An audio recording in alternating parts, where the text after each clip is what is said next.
চলেন কুরবানি ঈদের ঝুরা মাংস দিয়ে ভাত খাই। হ্যালো ভিউয়ার্স, আসসালামু আলাইকুম। This is Shila and welcome to my page, welcome to another new blog.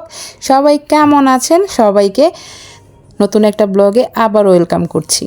তো এই যে এরকম বড় বড় সাইজের গরুর গোস্ত নিয়ে নিয়েছি। কুরবানির গোস্ত কেন বললাম, কুরবানির সময় কিন্তু ছোটোবেলায় আমরা এরকম ঝুরা মাংস খেতাম, এখন আর সেটা কিন্তু দেখা যায় না। তো আজকে আমি সেই ঝুরা মাংসটাই রান্না করব। চলেন আপনাদের সাথে রেসিপিটাও শেয়ার করি। তো গোস্তগুলোকে আমি তাড়াতাড়ি করার জন্য একটা কুকারে সেদ্ধ করে নিয়েছি সামান্য পরিমাণে লবণ দিয়ে। এবার রান্নাটা সেরে নেই। পরিমাণ মতো তেল দিয়ে দিলাম। তেলের পরিমাণটা একটু বেশি দিতে হবে, কারণ হচ্ছে এটা যেহেতু ঝুরা ঝুরা হবে, তেলের মধ্যে ভাজা ভাজা করতে হবে এই কারণে।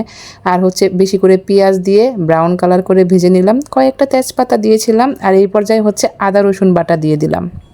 এতক্ষণ পর্যন্ত আমার ভিডিওটা যারা দেখেছেন সবাইকে অসংখ্য ধন্যবাদ। যারা এখনও ফেসবুক পেজটা ফলো করেননি, পেজটা ফলো করে আমার সাথেই থাকবেন। আর যারা ইউটিউব চ্যানেলটা এখনও সাবস্ক্রাইব করেননি, চ্যানেলটা সাবস্ক্রাইব করে আমার পাশেই থাকবেন।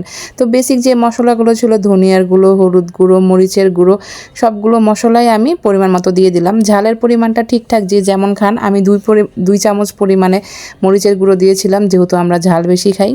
আর আপনারা চাইলে আপনাদের মতো করে দিয়ে নেবেন। তো একটু পানি দিয়ে এবার মশলাটাকে ভালো করে কষিয়ে নিতে হবে। মশলাটাকে তেল ভেসে আসা পর্যন্ত অনেকক্ষণ যাবত ধরে কষাবো। তো এই যে এরকম পর্যায়ে আসবে। এই রান্নাটা কিন্তু অনেক বেশি মজা হয়। ছোটোবেলা অনেক দিন যাবৎ গোস্ত রান্না করতে করতে ভাজতে ভাজতে কিন্তু ঝুরা মাংস বানানো হতো, আর গরম ভাত দিয়ে এটা খেতে যে কী পরিমাণ ভালো লাগে। দিয়ে দিলাম গরম মশলা গুঁড়ো। এখন আর সেটা করা হয় না, এখন হচ্ছে বিজ্ঞানের প্রযুক্তি, সবাই ফ্রিজে গোস্ত রেখে দেয়, তাই ঝুরা করা হয় না। এই যে আমি এই যে গোস্তটা একেবারে হাতে নিলে জাস্ট ছিঁড়ে যাচ্ছে এরকম পরিমাণে ঝুরা করে নিব। এবার হাত দিয়ে ঠান্ডা করে তারপর গোস্তগুলোকে ছিঁড়ে নিচ্ছিলাম ঝুরা ঝুরা করার জন্য। তো আসলে ছোটোবেলায় তো হচ্ছে রান্না করে ভাজতে ভাজতে ঝুরা হয়ে যেত, এখন আর সেটা করা হয় না। এখন সবাই ভয়ে ফ্রিজে রেখে দেয়, যেটা বলছিলাম। তো এই জন্য ঝুরা মাংস খেতে ইচ্ছে করলে কি করব, তখন আপনারা এরকম রেসিপি ট্রাই করতে পারেন। আমার এই রেসিপিটা ট্রাই করে দেখতে পারেন যে গরম ভাতের সাথে এটা খেতে যে কি পরিমাণ ভালো লাগে। তো এই যে মশলাটা এইরকম চলে আসছে, একেবারে তেল উঠে গেছে। তারপরে আমি জাস্ট দিয়ে দিলাম, হাড্ডিগুলো ছুটে গেছে, এই হাড্ডিগুলো ফেলে দিব তুলে। এই রেসিপিটা গরম ভাত কিংবা পরোটা রুটির সাথে যে কি পরিমাণ ভালো লাগে, একবার ট্রাই করে দেখতে পারেন যে এটা কী পরিমাণ ভালো লাগে। এখন মশলার সাথে হচ্ছে আমি গোস্তটাকে জাস্ট ভালো করে মিশিয়ে নিব, এবং এটা কিন্তু পানি দিতে হবে না, জাস্ট তেলের উপরে ভালো করে ভেজে নিলেই কিন্তু এটা রান্না হয়ে যাবে। আর এই রান্নাটা কিন্তু খেতে কি পরিমাণ ভালো লাগে, আপনি একবার বাসায় ট্রাই করে দেখতে পারেন যে এটা কী পরিমাণ টেস্ট হয়। তো আমি রান্না হয়ে যাওয়ার পরে একটু জিরার গুঁড়ো দিয়ে দিব।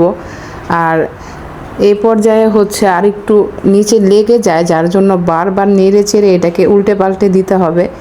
এটা সামনে থেকে সরাই যাবে না, তাহলে হচ্ছে নিচ দিয়ে লেগে যাবে।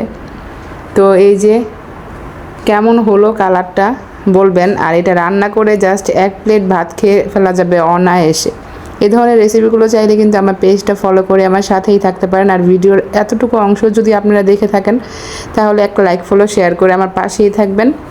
তো জিরার গুঁড়ো দিয়ে দিলাম নামানোর আগে, তেল ভেসে উঠলে তারপরেই কিন্তু এটা আমি নামিয়ে ফেলবো। আর তারপরে খেয়ে আপনাদেরকে দেখাচ্ছি যে এটা কী পরিমাণ স্বাদ হয়েছিল। তো আপনারা যদি খেতে চান তাহলে অবশ্যই বাসায় ট্রাই করে আমাকে কমেন্ট বক্সে জানাবেন যে এটা খেতে কেমন হয়েছে।